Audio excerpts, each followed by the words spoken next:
Hey guys, so I had the most amazing Thai oyster omelet while I was in Thailand, and it was really in one of those like very casual open air markets, and I saw the chef doing it, and there was like this mixture that he was putting in along with the oysters that just made the inside kind of like chewy and gooey, and then the outside was nice and light and crispy. And then of course you had the oysters, which added like a nice bit of bite and then also sweetness. So I knew that I had to come back and recreate this. The only thing about this dish is that it is a bit on the richer side because you do have to fry it, but oh my gosh, I would say 100% you have to make this. It is so good. So let's start with the recipe.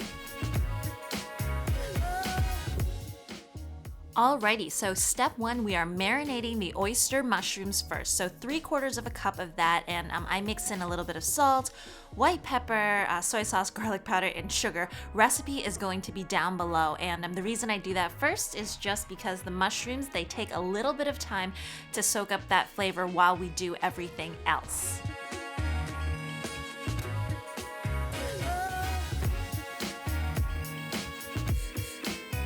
So now time for the eggy part of the mixture. So I have here a little bit of chickpea flour, which kind of for me already tastes like eggs, not to mention it has a ton of protein in it. So 1/3 of a cup of that. And now I'm adding 1/4 teaspoon of black salt, which I can find usually in most Indian grocery stores. And black salt, if you don't know, it's going to help anything taste exactly like eggs if you just put a little bit of that in. So that was a little bit of baking soda just to have everything kind of nice and bubbly and light. And then finally I add about 1/3 of a cup of soda water to that. So this you can just afterwards just set aside. That is going to be your egg mixture.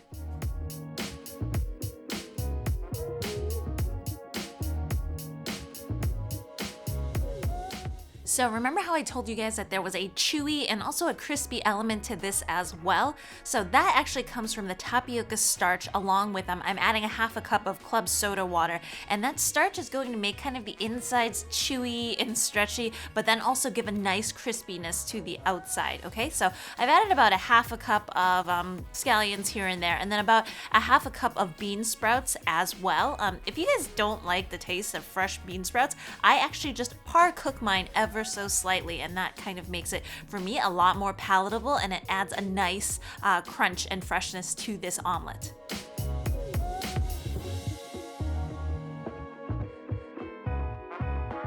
Okay, so now I have both of these mixtures and I will show you what to do next. It was exactly the same as I saw in the street market.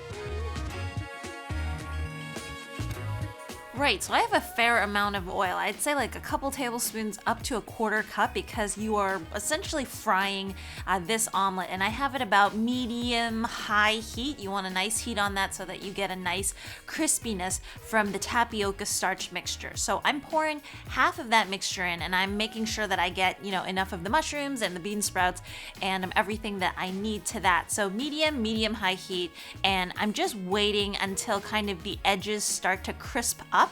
And then that's when I'm going to add the egg mixture in. So at the street market, they actually cracked 2 eggs up on top and then kind of mushed them in so that it kind of filled in the cracks from the tapioca layer, and you got a little bit of egg here and then a little bit of kind of like chewy tapioca batter there. And so it kind of got sticky, so I had to flip it in midair. Ta-da! And so it kind of looks like that. And afterwards, I'd say to cook it for about another 1 to 2 minutes just to make sure that the bottom is nice and crispy. It broke apart a bit during the flipping, but trust me, we'll dress it up nicely. So here we go. I have some hot sauce onto the side if you are into that sort of thing, and then I'm decorating with just a little bit of cilantro and a little bit of red chili peppers. It certainly makes this look like absolutely amazing, and you can see that the outside, because of the tapioca starch, you get a much more crispy crust than you would if you just had eggs. Just looking at the middle, this omelet is not dry at all. Like the middle is chewy and yummy, and it has all the different textures mixtures from, the bean sprouts and the mushrooms and whatnot, and all of the different flavors. You have your like sugar and your salt and your eggy flavor. It's a magical recipe, and it turned out, 10 times better than I thought it would. I would take this over an actual oyster omelet any day. Anyways, guys, I hope you enjoyed this recipe, and I hope you guys will try this one because I'm very excited about it.